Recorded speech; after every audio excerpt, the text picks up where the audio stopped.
Sampurasun, tepang deui sareng simkuring Aulia Ramadhani Pranata dina Warta Sunda. Aksi parampokan dina kantor jasa pangayaan tiket pesawat di Jalan Buah Batu nomor 24 eta nembe diuninga ku salah sahiji pegawai kantor.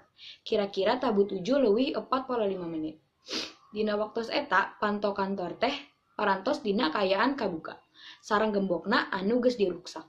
3 komputer anu eusina teh data-data nu meser tiket sareng penerbangan pesawat teh tos leungit. Akibat ti kejadian eta, tim penyelidik TKP ti Polresta Bandung Tengah langsung ke tempat kejadian. Diperkirakeun aksi eta teh dilakukeun dinten wengi ku cara ruksak besi sareng gembok. Palakuna oge sateu acan ngaruksak internet di luar kantor sangkan leuwih gampang ngalakuan eta kajahatan. Nepi ka ayeuna patugas teu acan uninga kana motif sareng tujuan parampokan eta. Lantaran keur disalidik ku Polresta Bandung Tengah.